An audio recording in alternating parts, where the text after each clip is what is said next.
Hello दोस्तों, welcome to Main Point Study. तो आज हम करने वाले हैं क्लास 10th की एसएसटी के मोस्ट इंपॉर्टेंट क्वेश्चन, और ये सारे के सारे क्वेश्चन जो होंगे पिक्चर बेस्ड क्वेश्चन होंगे। ओके, तो पहले बात तो मैं आपको ये बता दूं कि ये वाली जो वीडियो है ये बहुत ही ज्यादा इंपॉर्टेंट है, क्योंकि पिक्चर बेस्ड भी आपके प्री बोर्ड वगैरह में भी आ रहे होंगे क्वेश्चन, और पिक्चर बेस्ड करना बहुत ज्यादा इंपॉर्टेंट है। और ये वाली वीडियो, ये पर्टिकुलर वीडियो उन बच्चों के लिए भी है जिनकी एसएसटी हिंदी में है। बिल्कुल, मैं आपको हर एक क्वेश्चन हिंदी में भी समझाऊंगा। यहाँ पर वर्डिंग इंग्लिश में है, बट ऑब्वियसली बात है वन लाइनर आंसर होता है, तो मैं आपको हिंदी में भी एक्सप्लेन कर दूंगा आपको क्या लिखना है। बट हाँ, अगर हिंदी मीडियम वाले बच्चों को या उन बच्चों को जिनकी एसएसटी हिंदी में है, उनको अगर कोई प्रॉब्लम आती है तो मेरे को बता देना, मैं अलग से वीडियो बना दूंगा। बट समझने की कोशिश करना यार, ठीक है। अगर आप अपनी तरफ से पार्टिसिपेशन डालते हो, फिर कोई समझ बात नहीं आती, फिर मैं बनाऊंगा, ऑब्वियसली बात है। बट आई होप आपको समझ आ जाए। दूसरी बात यह है कि देखो, मैं हर एक चैप्टर अपलोड कर चुका हूँ, क्लास 10th की एसएसटी का हर एक चैप्टर अपलोड कर चुका हूँ, डिटेल में समझा चुका हूँ, ठीक है। उनके नोट्स अपलोड कर चुका हूँ, चैप्टर वाइज मैं उनके एमसीक्यू अपलोड कर चुका हूँ, और chapter wise most important question.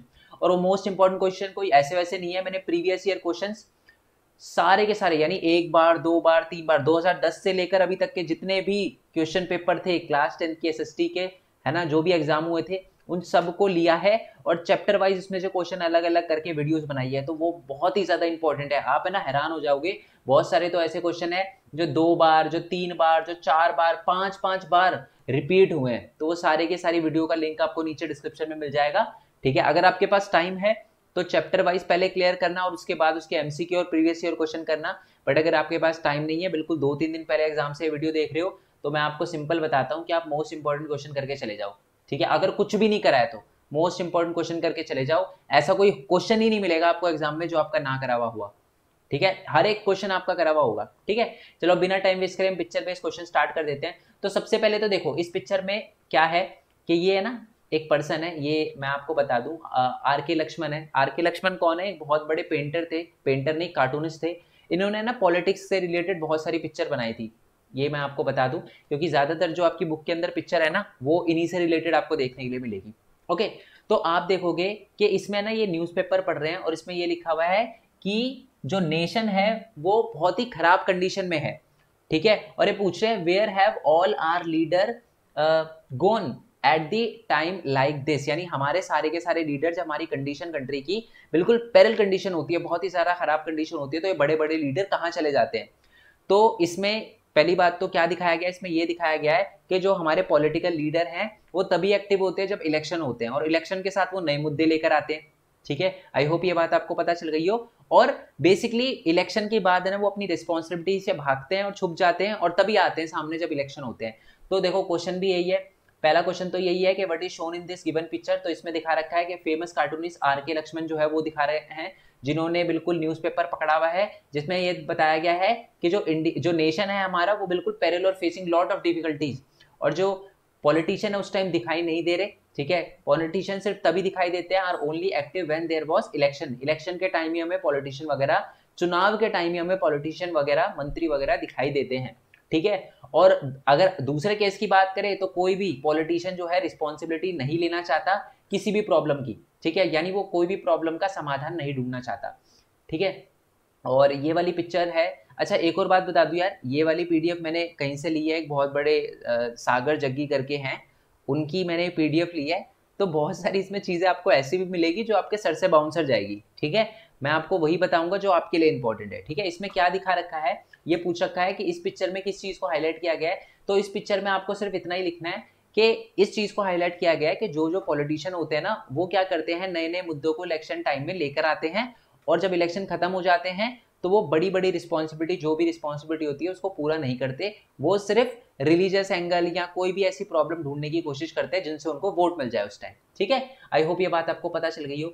इसमें ना ये थोड़ा अयोध्या केस और ये सारी की सारी चीज़ें, इसके बारे में अभी आप ना ही पढ़ो तो अच्छा है, ठीक है। अभी आपका काम है पढ़ना, पॉलिटिक्स में मत ही घुसो। जैसे मैंने बोला, ये जो पर्टिकुलर ये पीडीएफ है, ये उन बच्चों के लिए जो ग्रेजुएट हो जाते हैं, सारी की सारी चीज़ें। तो ये आपके लिए सिर्फ उतना ही इंपॉर्टेंट है जितना मैं बता रहा हूँ, वही सुनना, ठीक है।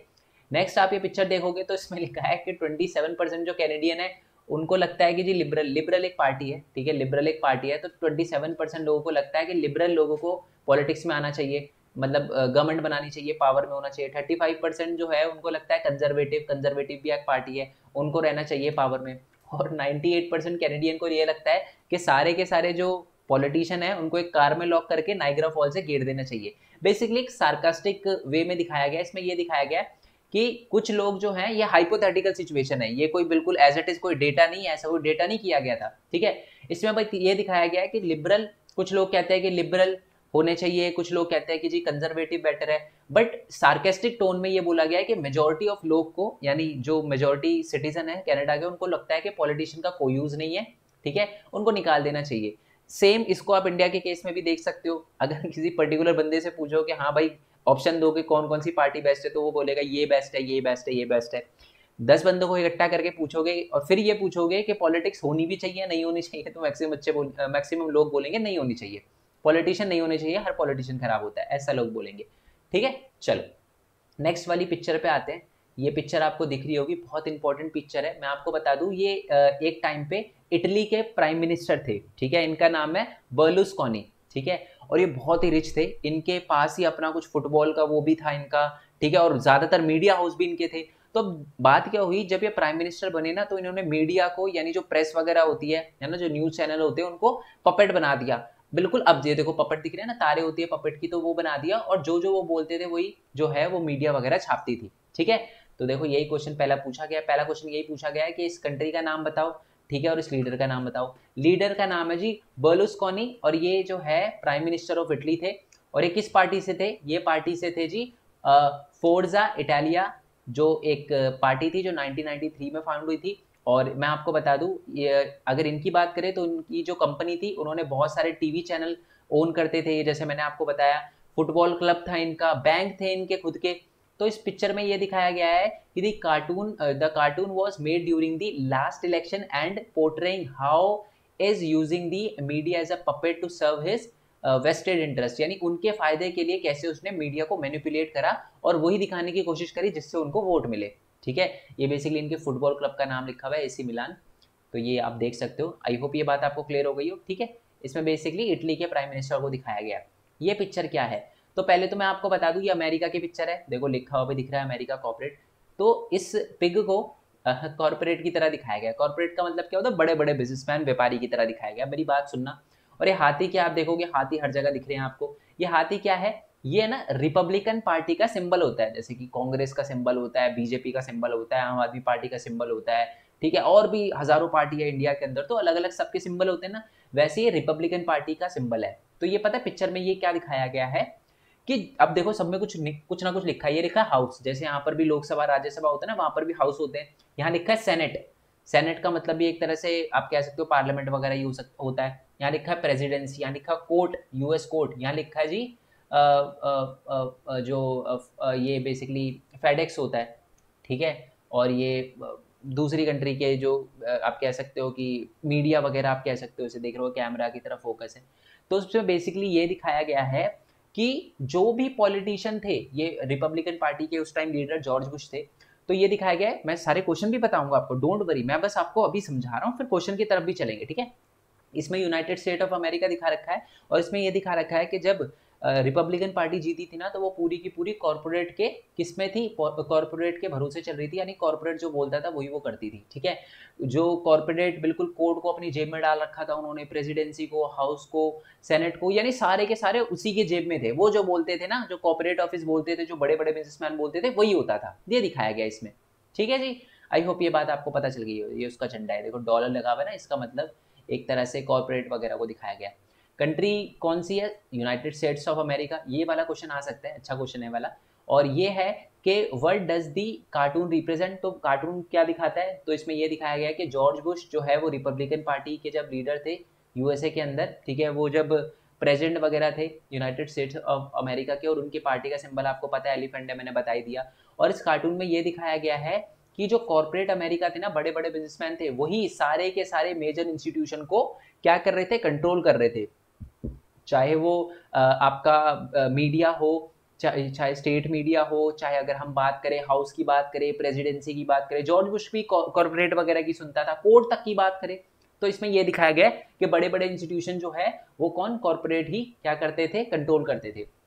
ये जो नेक्स्ट पिक्चर है, वैसे मैं आपको बता दूं, इसके अंदर जो मैं पॉलिटिकल पार्टीज, और इसके जो नीचे वाला चैप्टर है आउटकम्स ऑफ डेमोक्रेसी, यानी हमारे राजनीतिक दल और लोकतंत्र के परिणाम, यही 2 चैप्टर मैं इसके अंदर पिक्चर बेस्ड क्वेश्चन कराऊंगा। अगर आपके एग्जाम में कोई और भी चैप्टर आ रहा है, ठीक है, तो मेरे को बताना है, उसकी अलग से वीडियो बना दूंगा, क्योंकि सीबीएसई में यही है।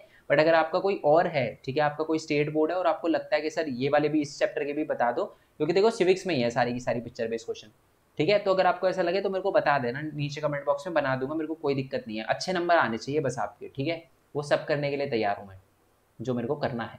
ओके, नेक्स्ट क्वेश्चन की बात करते हैं, उसी पिक्चर बेस से रिलेटेड है कि मेजर इंस्टीट्यूशन कौन कौन से दिखाए गए हैं। तो वही दिखाया गया, देखो हाउस दिखाया गया है, सेनेट दिखाया गया है, प्रेसिडेंसी दिखाई गई है, कोर्ट दिखाया गया है, तो ये सारी की सारी चीज़ें, मीडिया वगैरह दिखाई गई है। यही लिखा है, देखो वो व्हाइट हाउस दिखाया गया है, मीडिया पीछे की तरफ था ना, वो बड़ा सा व्हाइट हाउस था, ये दिख रहा है, ये व्हाइट हाउस है, ठीक है। तो व्हाइट हाउस वगैरह दिखाया गया है, मीडिया वगैरह दिखाई गई है, सुप्रीम कोर्ट दिखाया गया है, सेनेट दिखाया गया, हाउस दिखाया गया, ये सारी की सारी चीज़ें दिखाई गई है। अच्छा, तो ये पिक्चर क्या है, तो पहले तो मैं आपको दिखा दूं कि अभी देखो 2 चीज़ें आपको पता चल रही होगी। तो सबसे पहले तो ये जो है पर्सन है, अब ये है एक जज। अब मेरे को कैसे पता जज है ये देखो, जज के पास ही ऐसे खड़े रहते हैं ना। और ये जो लेडी हैं, बेसिकली लेडी ही लग रही हैं ये, वो क्या कर रही है अपना, एक तरह से एक आपको पता है ना, अभी जब हमने पॉलिटिकल पार्टी वाला चैप्टर पढ़ा था, याद रखना, अगर चैप्टर नहीं पढ़ा, ठीक है, तो चैप्टर की वीडियो देख लेना, और अगर टाइम नहीं है चैप्टर की वीडियो देखने की, तो मोस्ट इंपॉर्टेंट क्वेश्चन तो करने ही पड़ेंगे, तो उसकी वीडियो देख लेना, तब भी ये सारी चीजें समझ आ जाएगी। तो इसमें ये दिखाया गया है कि ये जो हमारी लेडी है, ये आपको पता है ना, सुप्रीम कोर्ट से एफिडेविट लेना पड़ता है अगर किसी भी कैंडिडेट को इलेक्शन लड़ना है तो, ठीक है। तो बेसिकली ये लेडी क्या कर रही है, सुप्रीम कोर्ट को अपनी बता रही है कि मेरे पास इतनी इतनी प्रॉपर्टी है, और जज को पता चलता है कि इनके पास 50 करोड़ की प्रॉपर्टी है। तो जज है ना, इनसे बोलता है कि you already have so much of money, मतलब इतना पैसा है तुम्हारे पास, why do you want to contest elections, आप इलेक्शन क्यों लड़ना चाहती हो। मतलब इसमें ये दिखाया गया है कि ज्यादातर लोगों को ये लगता है कि इलेक्शन जो जो पॉलिटिक्स होती है वो पैसा कमाने के लिए होती है, वेलफेयर के लिए नहीं होती, बहुत सारे लोगों का मानना है। और इस पिक्चर में दिखाया गया है कि जज का भी यही मानना है कि जब आपके पास इतने पैसे तो आप इलेक्शन क्यों लड़ रहे हो, ठीक है। तो इसमें ये चीज दिखाई गई है कि बेसिकली पॉलिटिक्स जो होती है ज्यादातर लोग वो पैसे के लिए ही करते हैं, ठीक है, इसमें ये दिखाया गया है। चलो, अब ये सही है गलत है उस पर नहीं जाएंगे, हमें बस अपने एग्जाम से मतलब है, हमारे अच्छे नंबर आने चाहिए, तो इसलिए बस हम ये समझेंगे, बाकी हम ये फिलोसफिकल चीज़ें को ध्यान नहीं देंगे। पिक्चर क्या है, this cartoon shows how a person in India is filling his nomination as a candidate. आपको पता है इलेक्शन कमीशन से भरना पड़ता है, उसके बाद मैंडेटरी है कि उसे अपनी असेट वगैरह का एफिडेविट देना पड़ता है, उस पर कितने केसेस हैं, कितने चार्जेस हैं, ये सारी की सारी बतानी पड़ती है ना, और सारी की सारी चीज़ें बतानी पड़ती है। तो इसमें यही दिखाया गया, एक वुमेन है जिसने 50 करोड़ की अपनी एसेट दिखाई है कि मेरे पास 50 करोड़ है, ठीक है। ऑफिसर देख के चौंक जाता है कि यार आपके पास इतने पैसे, आप इलेक्शन क्यों कंटेस्ट कर रही है ना। तो इसमें ये दिखाया गया है कि India tend to get corrupted and make money, मतलब except of for doing well for the people. मतलब जो लोग हैं, जो पॉलिटिशियन है, वो क्या करते हैं, अच्छा करने की जगह सिर्फ और सिर्फ पैसा कमाना चाहते हैं पॉलिटिक्स से। ऑल्दो देखो सारे नहीं होते पॉलिटिशियन, कुछ अच्छे भी होते हैं, ठीक है, ऐसा नहीं है कि सारे ही पॉलिटिशियन खराब होते हैं, बट 99.9% खराब होते हैं, ठीक है, कहीं ना कहीं है ना, उन पे चार्जेस वगैरह होते हैं। अब देखो ऐसा नहीं कह सकता कि मैं हर पॉलिटिशियन पे जो चार्जेस है वो खराब है, मतलब क्या पता कुछ चार्जेस गलत वे में लगाए गए हों, अपोजिशन ने लगाए हों या किसी दूसरी पार्टी के मेंबर ने लगाए हों, बट होते हैं बहुत सारे सही भी होते हैं, ठीक है। चलो नेक्स्ट क्वेश्चन पे आते हैं। नेक्स्ट क्वेश्चन है कि which form of election commission in India is discuss here. तो इसमें क्या दिखाया गया है, कौन से रिफॉर्म को दिखाया गया है, तो आपको पता ही है इलेक्शन कमीशन ने और सुप्रीम कोर्ट ने मतलब सुप्रीम कोर्ट ने मैंडेटरी कर दिया था कि आपको क्या लेना पड़ेगा, एफिडेविट आपको सबमिट करना पड़ेगा, कहाँ पर, सुप्रीम कोर्ट, उसमें सुप्रीम कोर्ट में। ये सुप्रीम कोर्ट ने ऑर्डर दिया था कि क्रिमिनल और मनी इन्फ्लुएंस को रोकने के लिए ना, पहले से ही हमें पता होना चाहिए कि एक पर्सन पे कितने केसेस हैं और उसके पास कितनी कितनी प्रॉपर्टी है, तो उसी चीज़ को ये दिखाया गया है, ठीक है। कि एफिडेविट का मतलब होता है एक तरह से एक शपथ पत्र जैसा कह सकते हो आप हिंदी में, अगर आप लिखना चाहो, या अगर हिंदी में भी एफिडेविट लिख दोगे ना बच्चे, कोई दिक्कत नहीं आएगी। पिक्चर बेस्ड क्वेश्चन में हिंदी में इतना वर्ड चलता है, कोई दिक्कत नहीं आएगी आपको, ठीक है। कुछ बच्चे हैं हिंदी मीडियम वाले बच्चे जो जिनकी एसएसटी हिंदी में और बाकी सब्जेक्ट इंग्लिश में, तो वो कहते हैं कि सर एक दो वर्ड हम इंग्लिश में लिख दे तो चलेगा, बिल्कुल चलेगा यार। एफिडेविट कोई ऐसा थोड़ा ना कि टीचर नहीं समझ पाएगी, अगर वो हिंदी मीडियम कोई तो समझ जाएगी बहुत प्यार से, तो आप लिख सकते हो, इतना चलता है, ठीक है।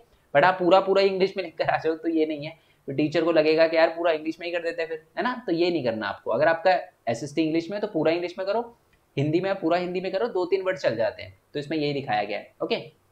चलो बट कोई चेक नहीं होता, मतलब चेक का मतलब है उनकी इन्फॉर्मेशन चेक तो नहीं होती। अब वो बोलते 50 करोड़ था, 50 करोड़ ही मान लिया जाता है, ज़्यादा होती है वैसे तो बहुत सारे पॉलिटिशियन के पास, ठीक है। तो वो बस दिखाने के लिए है, ठीक है, क्योंकि सुप्रीम कोर्ट ये तो नहीं बोलता 50 करोड़ है, अब फिर चेक नहीं करता सुप्रीम कोर्ट, बस ठीक है बोल दिया 50 करोड़ है, 50 करोड़ है, कोई इस पर वो होता नहीं है, ठीक है।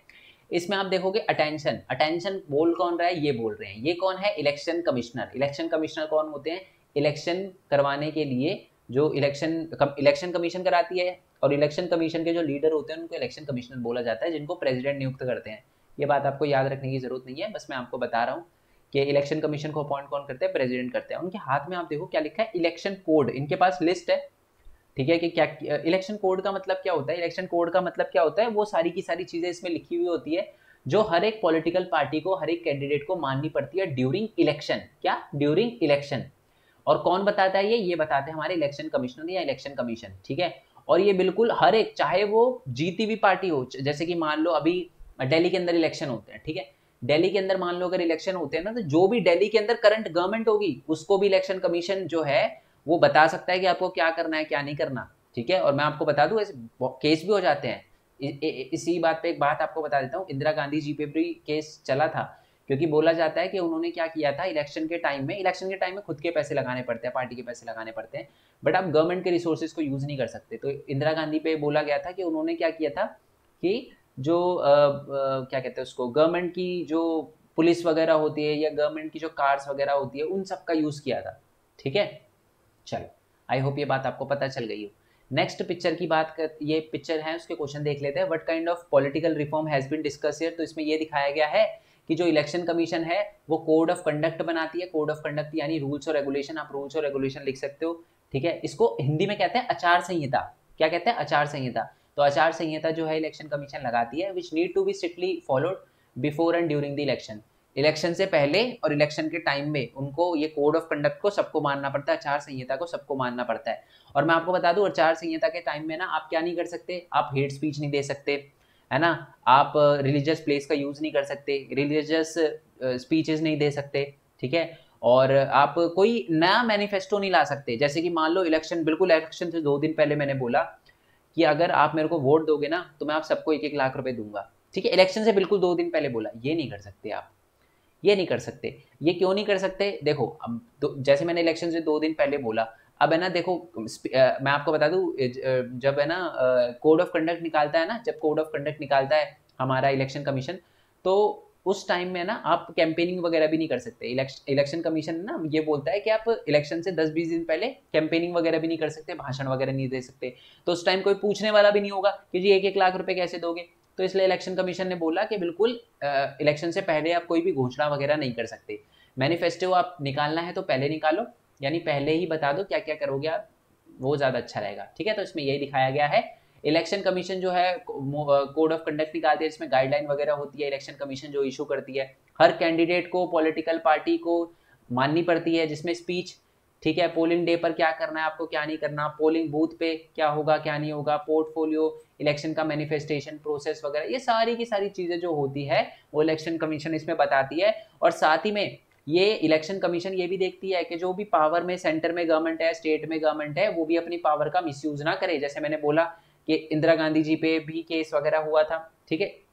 वैसे तो बहुत सारी पॉलिटिकल पार्टी ऐसा करती है, बट इंदिरा गांधी पे केस चला था जिसकी वजह से प्रॉब्लम भी हुई थी उनको बहुत सारी, ठीक है। शाह कमीशन बैठी थी शायद, एक शाह कमीशन बैठी, चलो ये काम का नहीं, हमको एक शाह कमीशन वैसे बैठी थी इस चीज़ को देखने के लिए, ठीक है। चलो, political should not be made, hate speech नहीं होनी चाहिए, ठीक है। किसी भी धर्म, जाति, रिलीजन, कलर, किसी को भी लेकर नहीं होनी चाहिए, है ना। तो ये सारी की सारी चीज़ें। नेक्स्ट है कि why are the people shown disinterest about it. अब जो लोग हैं वो इसमें डिसइंटरेस्टेड क्यों हैं। यहाँ पर लोग नहीं होना चाहिए, पॉलिटिशियन होना चाहिए। पॉलिटिशियन इस चीज़ पे इतना ध्यान क्यों नहीं देते। Politician in India do not take the code of conduct seriously sometimes, कभी कभार वो सीरियसली नहीं लेते, और इसकी वजह से उनको जो है बहुत बड़ी एक कॉन्सिक्वेंसेस फेस करना पड़ता है, बहुत ज़्यादा दिक्कतें भी होती है उनको। कैसे, बहुत बार ऐसा होता है कि इलेक्शन कमीशन ने बोला कि आप रैलीज नहीं कर सकते, वो रैली करते हैं तो उनकी रैली को बैन कर दिया जाता है, और वो फिर भी नहीं मानते तो उनकी टिकट ही कैंसिल कर दी जाती है कि भैया आप जाओ, अगले साल अगली बार लड़ना इलेक्शन, अभी आप घर बैठो। एक बार बोल दिया, बात सुन लिया करो, और नहीं सुन रहे तो आप घर बैठो, ऐसा करती है हमारी इलेक्शन कमीशन, जो कि सही भी बात है यार। जब इलेक्शन कमीशन का काम ये है तो उसको जब वो प्यार से बोलती है तो मान लेने चाहिए। टिकट कैंसिल करवा के ही मानते हैं हमारे कुछ कुछ पॉलिटिशियन, है ना। और कभी कभार तो केसेस भी हो जाते हैं इसके पीछे, जैसे मैंने बताया इंदिरा गांधी उस टाइम प्राइम मिनिस्टर थी, फिर भी उन पे केस हो गया। तो इलेक्शन कमीशन को हल्के में नहीं लेना चाहिए।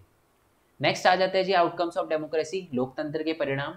तो पहली पिक्चर की बात करें तो और मैं सारी पिक्चर बता रहा हूँ, ऐसे नहीं कुछ इंपॉर्टेंट पिक्चर, सारी की सारी पिक्चर है इसमें कवर। तो पहली पिक्चर आप देखोगे तो वही हमारे आर के लक्ष्मण जी बैठे हुए हैं और पत्थर ही पत्थर आ रहे हैं उन पर, और यहाँ डेमोक्रेसी लिखा हुआ है। तो पत्थर पे देखो लिखा हुआ है कुछ, मेरे को ढंग से दिख नहीं रहा, डिस्प्यूट लिखा हुआ है कुछ, पढ़ने की कोशिश करते हैं हम। टू गेट डीए, ठीक है, प्रोटेस्ट है पुलिस एक्सेसेस को लेकर और सेपरेट स्टेट्स को लेकर, स्टूडेंट्स की कुछ डिमांड है, और भी डिस्प्यूट, बॉर्डर डिस्प्यूट है दूसरी कंट्री के साथ। तो बहुत सारी डिमांड है जो लोग जो हैं वो एक तरह से, ये इस पिक्चर में ये दिखाया गया है कि डेमोक्रेसी के अंदर, याद है ना ये वाला जब हमने पढ़ा था, तो लोकतंत्र के अंदर सबसे बड़ी खासियत क्या होती है लोकतंत्र की, कि लोगों की डिमांड कभी खत्म नहीं होती। आप नॉर्थ कोरिया के लोगों से पूछोगे ना कि आप क्या क्या चेंज चाहते हो, क्या सुधार चाहते हो अपनी कंट्री में, कोई कुछ नहीं बोलेगा, क्योंकि उनको पता है बोलने का कोई फायदा नहीं है, क्योंकि कोई सुधार आ ही नहीं सकता जब तक हमारा किम जोंग है ना, किम जोंग है, वही कटोरा कटिंग वाले भैया। बट इंडिया में अगर आप किसी से भी पूछो, चाहे वो किसी भी पार्टी का हो, चाहे किसको भी फेवर करता हो, चाहे कोई भी हो, उससे आप पूछोगे ना कि इंडियन डेमोक्रेसी में या हमारे लोकतंत्र में क्या क्या चीज़ें सुधार हो सकती है, उसके पास लंबी लिस्ट होगी। ठीक है, 2-3 तो आप भी बता दोगे, 2-3 तो आपको भी लगेगा कि सर हाँ हाँ ये होना चाहिए इंडिया की डेमोक्रेसी में। तो इससे क्या पता चलता है कि डेमोक्रेसी के अंदर लोगों की डिमांड बहुत होती है, और वो डिमांड जो होती है वो बिल्कुल एक तरह से पत्थर की तरह आती है डेमोक्रेसी पे। लोग जो है डेमोक्रेसी पे उंगली उठाना शुरू कर देते हैं अगर उनकी डिमांड पूरी नहीं होती। तो इस पिक्चर में यही दिखाया गया। डायरेक्टली क्वेश्चन पे आ जाते हैं ताकि आपको ये पता चल जाए कि इस पिक्चर से क्वेश्चन किस वे में आएगा डायरेक्टली। तो यही पूछा गया इस पिक्चर में क्या दिखाया गया है। तो इस पिक्चर में यही दिखाया गया है कि जो कार्टून है वो इस चीज़ पे एक तरह से थ्रो कर रहा है लाइट। इसमें दिखाया गया है कि मतलब it include the Indian example, जिसमें दिखा रखा है कि language dispute, separatist movement, students की डिमांड्स, बॉर्डर डिस्प्यूट, और भी अलग अलग कंट्री से जो डिस्प्यूट होते हैं वो सारे के सारे, जो ब्यूरोक्रेसी या पुलिस से रिलेटेड डिस्प्यूट होते हैं वो सारे के सारे डेमोक्रेसी पर एक तरह से पत्थर की तरह आके लगते हैं। ठीक है, और बहुत सारे लोगों की अलग अलग डिमांड होती है। 2-3 चीज़ें हैं, एक तो ये सेपरेटिस्ट मूवमेंट, और ये ऐसी चीज़ें मत ही लिखो, ज़्यादा अच्छा रहता है एग्जाम में। ठीक है, ठीक है, क्योंकि ये डेमोक्रेसी का मतलब सेपरेटिस्ट मूवमेंट नहीं होता, सेपरेटिस्ट मूवमेंट के अलावा लिख देना है। ठीक है, चलो नेक्स्ट है कि identify the main sitting, main होगा ना, main sitting on the rock named the democracy. तो बेसिकली वही है, कौन है ये हमारे कार्टूनिस्ट हैं जिनका नाम है आर के, अच्छा मैन है वो, सॉरी मैन ही है। Identify the man sitting on the rock name democracy, यानी पत्थर पे जो बैठे हुए हैं ना, डेमोक्रेसी के पत्थर पे बैठे हुए हैं हमारे आर के लक्ष्मण है, आर के आडवाणी कह रहा हूँ, सॉरी, आर के लक्ष्मण है हमारे। और आपको पता है ये बहुत फेमस कार्टूनिस्ट हैं, अभी तक फेमस नहीं होंगे क्योंकि आपने इनका नाम कभी नहीं सुना होगा। थोड़ा जब आप बड़े होके पढ़ोगे ना तो न्यूज़पेपर वगैरह में बहुत आ देते हैं इनके आर्टिकल, पिक्चर वगैरह, तो बहुत फेमस है ये वैसे। आर के आडवाणी, आर के लक्ष्मण, अडवाणी पता नहीं क्यों आ रहा है यार बार बार मुंह पे। ठीक है, चलो अब आते हैं जी नेक्स्ट पिक्चर पे। तो इस पिक्चर में देखो ये हैं हम जैसे लोग, नॉर्मल पीपल, ठीक है, नॉर्मल सिटीजन। ये है जी गवर्नमेंट। तो इस पिक्चर में ये दिखाया गया है कि गवर्नमेंट को बिल्कुल आपके बारे में हर एक चीज़ पता है, डिटेल में जूम करके आपकी हर एक इन्फॉर्मेशन उनके पास होती है। बट आपके पास गवर्नमेंट की कोई इन्फॉर्मेशन नहीं होती, बहुत ही कम इन्फॉर्मेशन होती है, और सिर्फ वही इन्फॉर्मेशन होती है जो गवर्नमेंट देना चाहती है। ठीक है, अब आप पूछोगे कि सर मेरी जो डिटेल है वो गवर्नमेंट के पास कैसे। अरे देखो यार, पहली बात तो राशन कार्ड बनता है ना, आधार कार्ड बनता है, आपका वोटर आईडी कार्ड बनता है, और भी पता नहीं क्या क्या चीज़ें बनती है।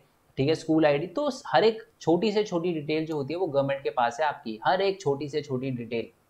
ठीक है, मतलब सब कुछ, आपका फिंगरप्रिंट तक है, मैं आपको बताऊं तो आपका फिंगरप्रिंट तक होता है गवर्नमेंट के पास। आधार कार्ड में तो लगता है ना आपका आई क्योंकि यूनिक होती है आई और फिंगरप्रिंट, तो वो तक गवर्नमेंट के पास है। ठीक है, और गवर्नमेंट के पास और आपके पास गवर्नमेंट की कितनी इन्फॉर्मेशन है, सिर्फ इतनी ही जितनी गवर्नमेंट बताती है। तो यही दिखा रखा है इस पिक्चर में। तो इसमें क्या दिखा रखा है इस पिक्चर में ये दिखा रखा है कि government is keeping an eye on the citizen through a lens और टेलीस्कोप, एंड उनको हर एक चीज़, each and every detail about you, मतलब आपके बारे में पता है। ठीक है, about you but the citizen on the other hand do not have any information about the government. कोई भी इन्फॉर्मेशन नहीं है, उतनी इन्फॉर्मेशन होती है जितनी गवर्नमेंट बताती है, ठीक है। इसमें लिखा रखा है can you think what and how the government know about you and your family. मैंने बता ही दिया, आधार कार्ड हो गया, राशन कार्ड हो गया, वोटर कार्ड हो गया, और भी पता नहीं क्या क्या चीज़ें। और सेंसस होता है हर 10 साल में होता है। अभी है ना 2021 में होने वाला था, बट वो कोरोना वगैरह की वजह से वो टल गया। अब देखते हैं होता भी है या नहीं होता। तो सेंसस में आपकी हर एक डिटेल, आपकी नाम, पता, एड्रेस, जेंडर, एडुकेशन, पता नहीं क्या क्या चीज़ें पूछते हैं, तो बहुत लंबी है ये, ठीक है। चलो नेक्स्ट है कि what are the source of information for you about the government. अच्छा, आपको कैसे पता, आपके पास कौन कौन सी इंफॉर्मेशन है गवर्नमेंट की? तो पहली बात तो वेबसाइट से, न्यूज़पेपर से, ठीक है, और जो गवर्नमेंट खुद देती है इन्फॉर्मेशन उससे है, और एक राइट टू इन्फॉर्मेशन। याद है ना, हमने इस चैप्टर में पढ़ा था अकाउंटेबिलिटी के अंदर, राइट टू इन्फॉर्मेशन पढ़ा था, जिसमें मैंने आपको बताया था सूचना का अधिकार, हिंदी में अपन बोलते हैं इसको सूचना का अधिकार, ठीक है। सूचना का अधिकार क्या है कि आप गवर्नमेंट से किसी भी बारे में पूछ सकते हो, ठीक है। अगर वो बहुत ही ज़्यादा कॉन्फिडेंशियल नहीं है और किसी की पर्सनल डिटेल के बारे में नहीं है तो गवर्नमेंट उसका जवाब देती है, ठीक है। इसका एग्जांपल मैं चैप्टर के एक्सप्लेनेशन में दे चुका था और वीडियो के एक्सप्लेनेशन में भी दे चुका था। अगर आप मोस्ट इंपॉर्टेंट क्वेश्चन की वीडियो देखोगे तो आपको पता चल जाएगा, ठीक है। चलो, अब इस पिक्चर में क्या दिखाया गया है? इस पिक्चर के डायरेक्ट क्वेश्चन नहीं है कि साथ 4-5 क्वेश्चन भर दिए हैं नीचे की तरफ, बट मैं आपको समझा देता हूँ, ठीक है। इस पिक्चर में क्या दिखाया गया है कि बेसिकली इकोनॉमिक ग्रोथ दिखाई गई है डेमोक्रेसी के अंदर, ठीक है। बेसिकली दिखाया गया है कि पुअर जो है और मिडिल क्लास और रिच जो है वो बिल्कुल, मतलब कंट्री में है ना, एक तरह से आप कह सकते हो कि इकोनॉमिक इनइक्वालिटी जो होती है वो डेमोक्रेसी में बहुत ज़्यादा होती है। गरीब बहुत गरीब होता है, रिच बहुत रिच होता है इतना। और ये अमेरिका को रिप्रेजेंट करती हुई टोपी है, दिख ही रहा होगा आपको। इनकम डिस्ट्रीब्यूशन जो होता है ना डेमोक्रेसी के अंदर, वो बहुत ही ज़्यादा एक तरह से आप कह सकते हो वास्ट होता है, अलग होता है। गरीब बहुत ज़्यादा गरीब, इंडिया का एग्जांपल देखो यार, गरीब देखोगे तो बहुत ही गरीब मिल जाएंगे आपको, बिल्कुल बहुत ही गरीब मिल जाएंगे इंडिया में आपको। और रिच ढूंढने जाओगे तो बिल्कुल अंधे पैसे वाले, है ना। जैसे मैं आपको बता दूं, पूरी दुनिया का सबसे बड़ा या सबसे महंगा घर जो है वो हमारे मुकेश अंबानी का है। तो अल्ट्रा रिच भी हैं, और हमारे इंडिया में बहुत सारे ऐसे लोग हैं जिनको शायद 3 वक्त का खाना भी ना मिलता हो। 3 वक्त तो मैंने बोल दी, बहुत ज़्यादा बोल दिया, 1 वक्त का खाना भी ना मिलता हो जिनको, है ना। तो ये है। तो इस पिक्चर में भी ये दिखा रखा है वॉइस ऑफ पुअर, कोई वॉइस ऑफ पुअर नहीं है, मतलब उनकी बात सुनी नहीं जाती। इसमें ये दिखाया गया है कि वोट तो सबको चाहिए पॉलिटिशियन को, बट बात नहीं सुनते वो गरीब लोगों की, ये दिखाया गया है, ठीक है। इस पिक्चर में ये दिखाया गया है माई गुडनेस लिटिल फैला, ठीक है, how far did you fall down, ठीक है। और इसमें क्या है, यू टेल, मतलब अब ये कितना पुअर किड इसमें ये दिखाया गया है, और how far did you fall down, मतलब ये बता रखा है कि कितना नीचे गिरोगे और ये सारी की सारी चीज़ें। मतलब एक गरीब बच्चे को बहुत सारी डिफिकल्टीज फेस करनी पड़ती है, इस पिक्चर में ये दिखाया गया है, ठीक है। चलो, क्योंकि पहली बात तो उसे गरीबी से जूझना पड़ता है उस बच्चे को, हंगर वगैरह, स्कूलिंग वगैरह, हेल्थ केयर, हाउसिंग, ठीक है। आपको ये देखो, अगर आप ये वीडियो देख रहे हो ना यूट्यूब पे, तो आप बहुत, आप कह सकते हो ब्लेस्ड हो, ठीक है। बहुत बड़ी बात होती है, हम बार बार अपने आप को कोसते हैं यार कि हमारे पास ये नहीं है, ये नहीं है। मैंने देखो बहुत सारे बच्चे सैम्पल पेपर के लिए रोते रहते हैं, ठीक है, कि मेरे पास सैम्पल पेपर नहीं है, होता तो अच्छे नंबर आते। बच्चे ऐसा कुछ भी नहीं होता, ठीक है। नंबर अच्छे आ जाते हैं, बहुत अच्छे आ जाते हैं। कुछ बच्चे जो सैम्पल पेपर बिल्कुल भी नहीं पढ़ के जाते, सैम्पल पेपर तो बहुत दूर की बात है, जिनके पास शायद एनसीईआरटी के अलावा और कोई रेफरेंस बुक नहीं होती, वो भी अच्छे नंबर ले आते हैं, ठीक है। तो हमेशा जो भी है आपके पास उसमें खुश रहो, नहीं है कोई दिक्कत नहीं, उसके लिए फाइट करो, बट ऐसा नहीं है कि उसके लिए हमेशा ये आप रोते रहोगे यार ये नहीं है मेरे पास, ये नहीं है, कोई नहीं यार, ठीक है। चलो, अब आ जाते हैं जी नेक्स्ट पिक्चर पे। नेक्स्ट पिक्चर पे ये दिखाया गया है कि 50% जो लोग हैं ना, उनके पास बहुत ही कम वेल्थ है, और हमारी वर्ल्ड की जो वेल्थ है वो सिर्फ पूरे वर्ल्ड के 2% लोगों के पास है। मैं आपको इसका एक बताता हूँ। पूरे वर्ल्ड के अगर सिर्फ आप रिचेस्ट 1 लाख लोगों को ले लो ना, 1 लाख लोगों को, तो उनकी जो वर्थ होगी ना, वो इंडिया की जीडीपी, ठीक है, इंडिया की जीडीपी प्लस अमेरिका की जीडीपी, मतलब अमेरिका की जीडीपी से भी ज़्यादा होगी। अमेरिका, चाइना की जब तक जीडीपी, मैं आपको बता दूं, चाइना मतलब सरपास कर चुका है, आगे निकल चुका है अमेरिका से इन टर्म्स ऑफ जीडीपी। तो जीडीपी अमेरिका को मतलब चाइना की जीडीपी से भी ज़्यादा होगी, सिर्फ 1 लाख लोगों की इनकम। तो यही बता रखा है इस पिक्चर में, ठीक है। तो इस पिक्चर में क्या दिखाया गया है, इसमें यही दिखाया गया है कि इकोनॉमिक डिस्पैरिटी डेमोक्रेसी में ज़्यादा होती है, रिच और पुअर के बीच में, रिच जो होता है वो अल्ट्रा रिच बनता जाता है, पुअर जो होता है और पुअर बनता जाता है। तो इकोनॉमिक इनइक्वालिटी जो होती है वो बहुत ही ज़्यादा होती है डेमोक्रेसी के अंदर। अब इसमें ये लिखा गया है कि इकोनॉमिक ग्रोथ जो होती है वो डिस्ट्रीब्यूट होनी चाहिए या नहीं होनी चाहिए। तो इसमें बोला गया यस होनी चाहिए, ठीक है। और मार्क्सिज्म का एग्जाम्पल वगैरह दे रखा है। ये क्वेश्चन आपके एग्जाम में नहीं आएगा क्योंकि मार्क्सिज्म आप आगे पढ़ोगे, ठीक है, थोड़ा सा पढ़ा होगा इसके बारे में आपने 9th क्लास में, मार्क्सिज्म और लेनिनिज्म, ठीक है। और सीपीआई वगैरह याद है ना आपको, सीपीआई और सीपीआईएम अभी चैप्टर नंबर 6 में ही आपने पढ़ा होगा इसके बारे में। तो बस इतना याद रखना कि मार्क्सिज्म का कहना था कि इकोनॉमिक ग्रोथ जो होनी चाहिए वो डिस्ट्रीब्यूटेड होनी चाहिए, ठीक है। अब सबके अपने अपने थॉट होते हैं, तो बेसिकली मार्क्सिज्म ये कहते थे। अब इसमें भी बहुत अलग अलग चीज़, वैसे ये क्वेश्चन आपको आने के चांसेस ये वाले ऐसे बिल्कुल जीरो हैं, क्योंकि ऐसे क्वेश्चन अभी नहीं पूछे जाएंगे आपसे, क्योंकि थोड़ा हाई लेवल की वो हो जाती है, क्योंकि कुछ कैपिटलिस्ट को सपोर्ट करते हैं, कुछ सोशलिज्म को सपोर्ट करते हैं, कुछ मार्क्सिज्म को सपोर्ट करते हैं, तो वो बहुत अलग डिबेट हो जाएगी। नेक्स्ट क्वेश्चन पे आते हैं, how can the poor get a voice for a better share in a nation, ठीक है। जो how can a poor get a voice, मतलब गरीब लोगों को कैसे वॉइस मिलेगी ताकि उनको भी थोड़ा बेटर शेयर नेशन में मिल सके। तो बेसिकली इसमें ये दिखाया गया, मतलब गरीबों की कंडीशन कैसे अच्छी हो सकती है, सिंपल सा ये बता रखा है।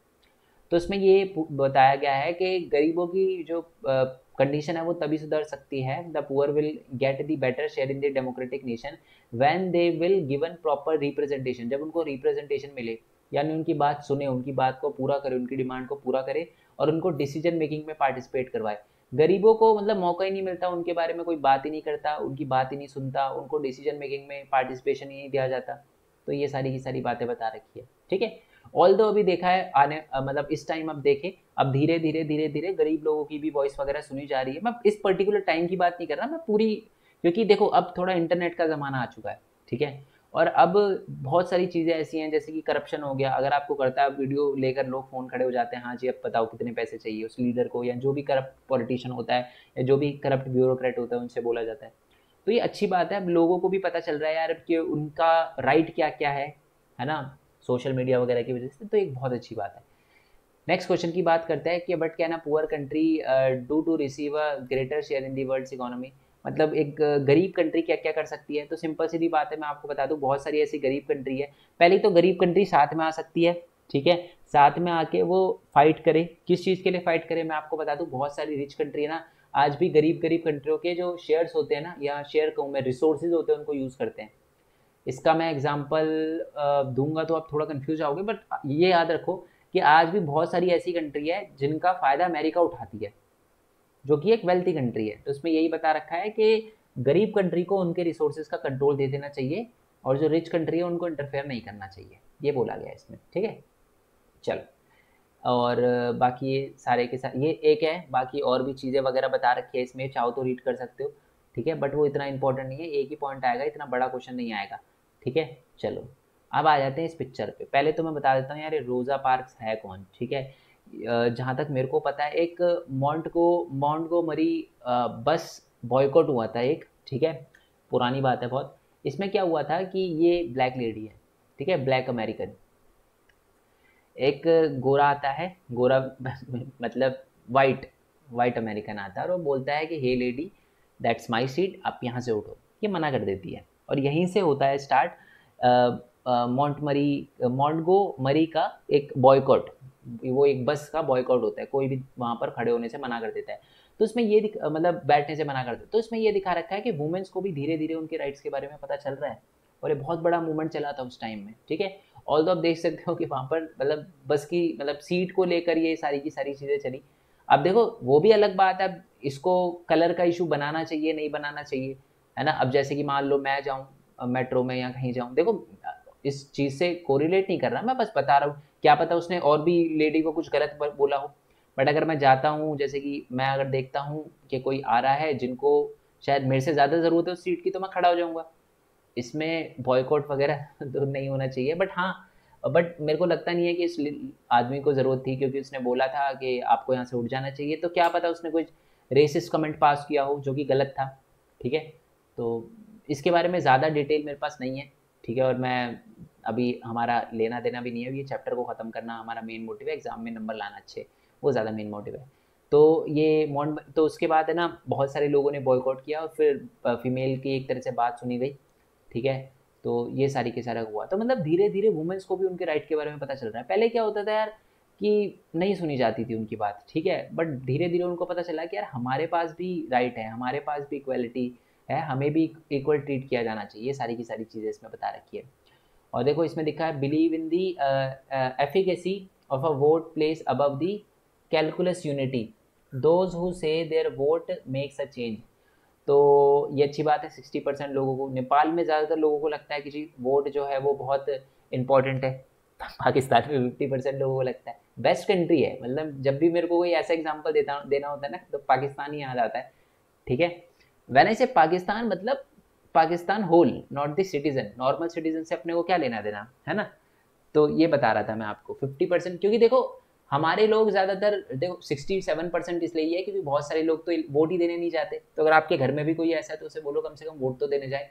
बाद में किसी पार्टी की बुराई करे, पहले मतलब अगर कोई पार्टी अच्छी लगती है तो उसे वोट करे, नहीं अच्छी लगती तो उसे वोट ना करे, बट कम से कम वोट तो करे, फालतू का ज्ञान ना दे, है ना। बहुत सारे लोग होते हैं ज्ञान देते हैं बट वोट देने नहीं जाते, तो ऐसा नहीं होना चाहिए, ठीक है। पाकिस्तान में लोग कम ऐसा समझते हैं क्योंकि वहाँ पर डिक्टेटरशिप रही है, वहाँ पर मिलिट्री रूल रहा है, बट इंडिया में ऐसा नहीं रहा है, तो इसलिए ज़्यादातर लोग को पता है कि डेमोक्रेसी इंपॉर्टेंट है, ठीक है। तो इसमें ये दिखा रखा है कि इनइक्वालिटी को दिखा रखा है, वुमेन की डिग्निटी जो वुमेन प्रॉब्लम फेस करती है ना, it reflect the insecurity to the women's dignity, इसको दिखा रखा है, ठीक है।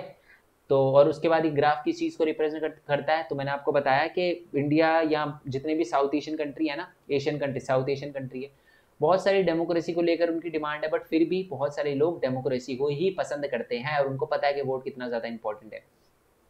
और इस पिक्चर में किस इशू को दिखा रखा है, वही मैंने बताया था 1995 में वो बस का इशू हुआ था, ठीक है। उन लेडी का नाम था रोज़ा पार्क, लिखा होगा यहीं पर कहीं, हाँ ये रहा रोज़ा पार्क, ठीक है। ये एक अमेरिकन एक्टिविस्ट थी सिविल राइट मूवमेंट की, मतलब बहुत ही पिवटल रोल निभाया था इन्होंने, ठीक है। मॉन्टगोमरी, ये मेरे को अभी भी याद है, अच्छी बात है। मॉन्टगोमरी बस बॉयकॉट हुआ था यूनाइटेड स्टेट्स में, ठीक है। इनको first lady of the civil rights कहा जाता है 1955 में, ठीक है। वो बस में जो भी हुआ था मैंने आपको बताया ना, लेडी को बोला गया था कि लेडी मेरी सीट है आप हट जाओ, तो वो एक ब्लैक, लिखा होगा यहाँ पर वो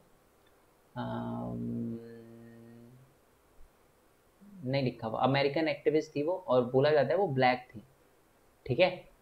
तो ये सारा का सारा आपके ये हो गई, ठीक है। अगर आप बोलोगे तो मैं पीडीएफ वगैरह भी सेंड कर दूंगा, और अगर आपको लगता है कि बाकी भी पिक्चर बेस्ड क्वेश्चन है जो हमें करने चाहिए, अलग अलग कोई चैप्टर आपका आ रहा है, तो नीचे मेरे को कमेंट बॉक्स में बता देना, ठीक है। बाकी मैं आपको बता दूं कि हमारे डिफरेंट डिफरेंट चैनल है, जैसे मेन पॉइंट टेक हो गया, ये अर्निंग से रिलेटेड है, मैं इस पे अर्निंग से रिलेटेड वीडियो बनाता हूँ, आप देखोगे 2 महीने, ठीक है। पहली बात तो एग्जाम चल रही थी, और इस पर मैं बता दूं कि सिर्फ 29 वीडियो डाली है और 11,000 से ज़्यादा सब्सक्राइबर है, जिसमें कि एक स्टूडेंट अर्न कैसे कर सकता है, एनिमेशन वीडियो कैसे बना सकता है, आप देख सकते हो 25,000 व्यूज़ हैं, है ना। और आप खुद ही समझ सकते हो, और 11,000 सब्सक्राइबर हैं और सिर्फ 29 वीडियो डाल रखी है, ये देखो वेबसाइट वगैरह कैसे बनाए, तो ये सारी की सारी चीज़ें मैंने इस पर बता रखी है, तो इस चैनल को ज्वाइन कर लेना, ठीक है।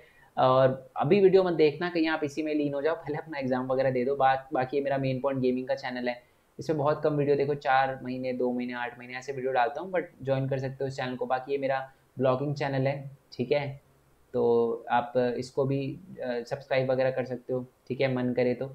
ओके, बाकी मिलते हैं नेक्स्ट वीडियो में। अगर कोई क्वेश्चन वगैरह पूछना हो तो आप मुझसे नीचे कमेंट बॉक्स में पूछ सकते हो। बाकी हाँ यार, हमारा टेलीग्राम चैनल आप ज्वाइन कर सकते हो, आपको क्या कुछ नहीं करना, आपको सीधा जाना है टेलीग्राम पे, आपको पता ही होगा टेलीग्राम तो बच्चे बच्चे को पता होता है।